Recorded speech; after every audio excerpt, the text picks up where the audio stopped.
O Supremo Criador do Universo governa soberanamente tudo quanto criou.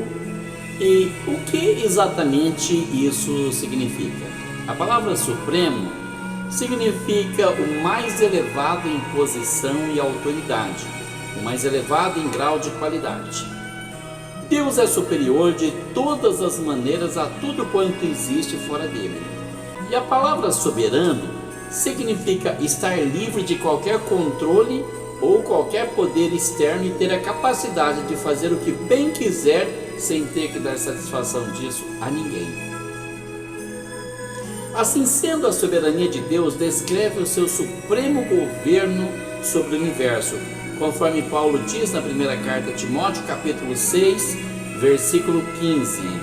A sua soberania se manifesta na direção da sua vontade, conforme Paulo diz em Efésios, capítulo 1, e versículo 11.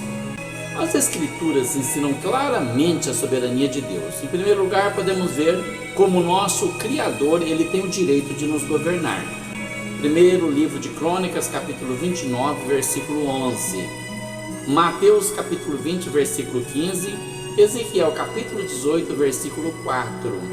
Em segundo lugar, ele faz aquilo que lhe parece melhor, conforme Salmo 115, verso 3, Daniel capítulo 4, versículo 35. Em terceiro lugar, há um propósito em tudo quanto Deus faz e nada escapa ao seu controle, conforme Romanos capítulo 8, verso 28, também Isaías capítulo 48, versículo 11. Um dia desses, ao ler o jornal, uma pessoa soube do brutal assassinato de uma linda menina de apenas 5 anos de idade. Como é que isso foi acontecer se Deus é realmente bom, é realmente soberano e tem ao seu dispor todo o poder para fazer o que bem quiser? É a pergunta que perambula pela cabeça de muitos ateus. Por que ele permite que aconteçam coisas assim? Vamos encontrar algumas respostas para essas perguntas ao considerar vários aspectos do governo soberano de Deus sobre o universo. A soberania de Deus envolve a preservação e a manutenção do universo, bem como a sua providência. Em primeiro lugar, vamos considerar como Deus preserva e mantém o universo. Nenhum arquiteto, por mais brilhante que seja, foi capaz de planejar uma casa que não precisasse de consertos. Nenhum jardineiro planta cuidadosamente as sementes de belas flores sem que precise cuidar das plantas, podando, arrancando as ervas daninhas e também irrigando. A Bíblia nos ensina que o universo também precisa ser preservado ou mantido, conforme Atos capítulo 17, versículo 28 e Hebreus capítulo 1, versículo 3. Deus age continuamente, mantendo o universo, cuidando dele. As Escrituras nos mostram que depois da sua obra de criação, Deus dá prosseguimento às suas atividades, cuidando de todas as coisas, conforme Salmo 104.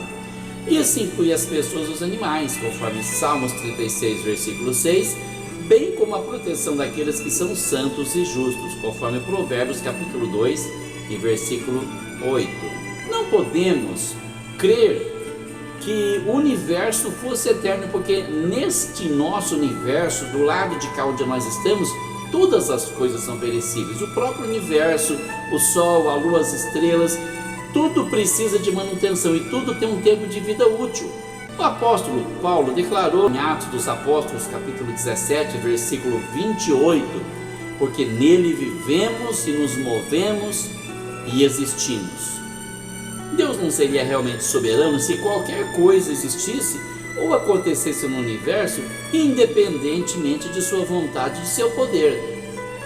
Trechos bíblicos, como citados a seguir, Neemias capítulo 9, verso 6 e Salmo 145, versos 14 até 16, ensinam que Deus está ativamente envolvido na preservação de todas as coisas. Outras passagens da Bíblia declaram que o Senhor preserva o seu povo.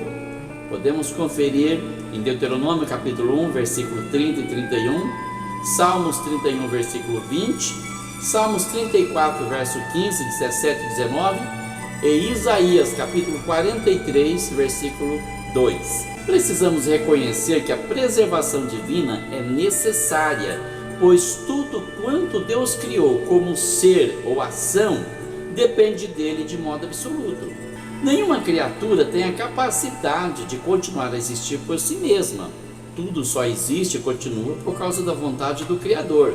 É mediante a palavra do seu poder que todas as coisas, bem como o universo inteiro, são mantidas ou sustentadas, conforme está escrito em Hebreus capítulo 1 e versículo 3. Apesar de todas as coisas continuarem existindo mediante o contínuo exercício da vontade de Deus, Ele otorgou a cada porção de sua criação certas propriedades que são necessárias à sua própria preservação. No mundo físico, Deus atua através de propriedades e leis físicas, as quais algumas vezes denominamos de leis da natureza. No mundo intelectual, Deus opera através de propriedades ou capacidades da mente. Ele nos deu a capacidade de pensar, de sentir e de tomar decisões. Deus opera através dessas propriedades quando trata conosco. Na preservação do mundo, Deus não altera aquilo que Ele estabeleceu por ocasião da criação. Ele simplesmente mantém aquilo que criou. Um outro aspecto do governo soberano de Deus é a sua providência. Apesar de incluir a ideia da preservação, envolve muito mais do que isso. Também quer dizer que Deus tem a capacidade de ver as coisas com antecedência, de prever, de planejar antes delas acontecerem. Refere-se também à capacidade de Deus cumprir o seu propósito final na criação, que é o estabelecimento de seu reino sob o governo de seu Filho Jesus Cristo.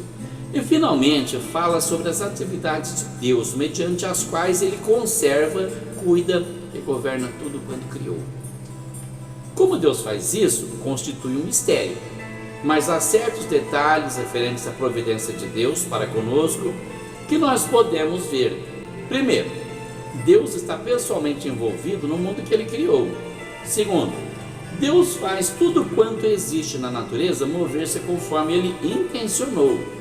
Terceiro, Ele capacita e impulsiona pessoas a agirem como agentes morais responsáveis, dotados da liberdade de escolher entre o que é certo e o que é errado.